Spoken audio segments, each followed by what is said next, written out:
What's up? This is Oscar De La Hoya. Shout out to Coach Anthony and Coach Anthony Boxing.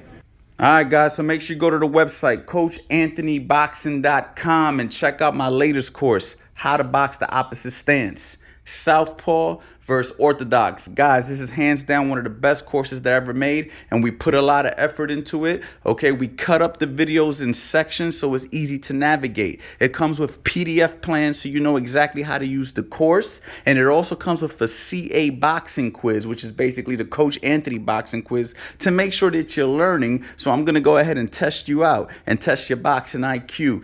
That goes for every single course on the platform right now, and every single course on the platform right now is also mirrored from a Southpaw point of view and an Orthodox point of view. So basically, if you're a Southpaw or Orthodox, you have no excuses with anything that I have on my website. Guys, if you use CA Boxing 50, you get anything on my website 50% off. Do not hesitate. I want to say thank you guys so much from the bottom of my heart, and you already know, boxing life.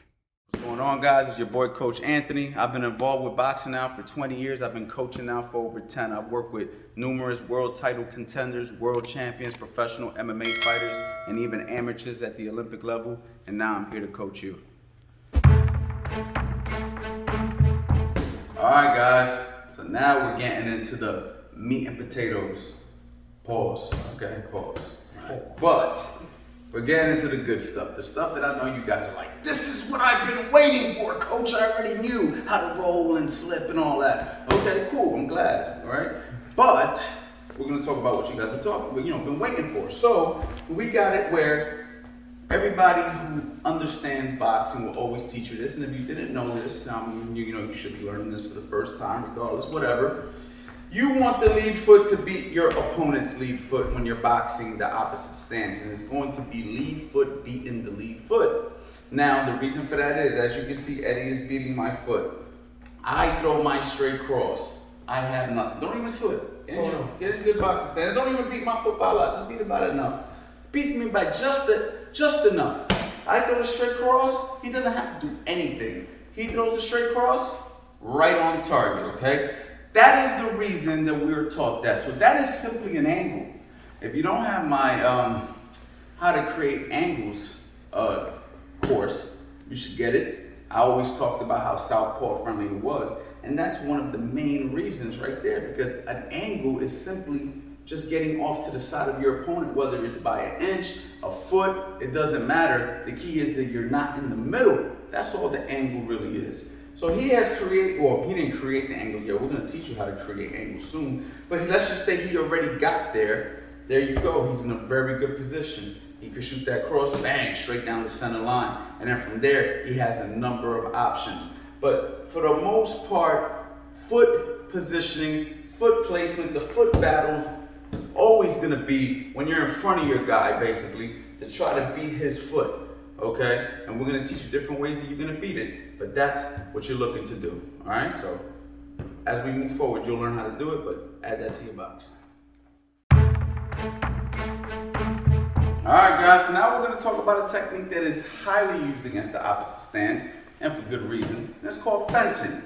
And fencing is basically just like if you ever watched a sport, fencing, right? It's two guys in front of each other, putting their lead hand out further. Well, they use swords, right? They're using swords, but our lead hand is basically playing the sword, okay? And basically what you're trying to do is, with that fence, create opportunities, right?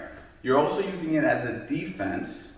You're also using it as a measuring stick. You're also using it as a distraction. You're also using it as a decoy. The fence has many purposes, okay? And it's very effective because if he's using it, let's just say he's using it as a distraction, right? So now he's got his arm out. So now I'm paying attention to that arm. I'm trying, and when you're fencing with your opponent, notice I'm trying to stay with his hand.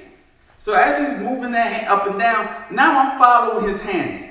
So as I'm following his hand, as you can see, he already created a hook slightly. You might not have even seen it, but like right there, he could get a shot off around the side, okay? Because I'm trying to follow his hand. Another thing that he could do when he's fencing, if he's using it as a distraction, is use that to beat my lead foot. So let's say our foot are lining up. We already talked about foot positioning, but now I'm paying attention to his hand, and now he takes that step and he can easily land the shot down the line. Another thing he could do with that fence. All right, guys, so now this is another topic that I get asked a lot, and it's, Coach Ant, how do you get away with walking into the power hand? Okay, everybody knows that we're trying to beat the lead foot. So when we're trying to get over to the power hand, which is the rear hand, right? Because everybody, quote unquote, calls the rear hand the power hand because that's the hand that traditionally is your most dominant hand, because that's why you're either Orthodox or Southpaw 90% of the time. The other 10% you're converted. The other 10% is you're actually more dominant with your lead hand because you got used to using that hand a whole lot more. That's a whole other thing. That's a variable. But we're just going to talk about traditional fundamental by the book. Okay, try not to make this too complicated.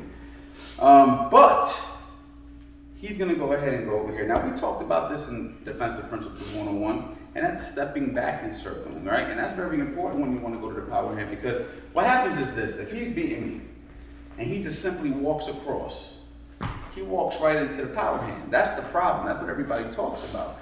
But that's simply just crossing the center line. That really happens no matter if you're Orthodox versus Southpaw or Southpaw versus Orthodox. If you really think about it, a lot of people act like it's a new fight because you're fighting a Southpaw. Like the same rules don't apply. The rule is don't get caught in the middle. That is the rule. Okay, now how do we avoid that? That's where things get a little bit different. You see what I'm saying?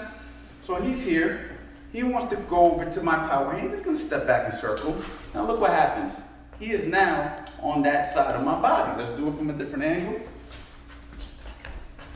We're here. He's going to step back and circle. And now he's here. Now, once he has my rhythm and timing, he might not step back and circle that far because he wants to be close enough to counter.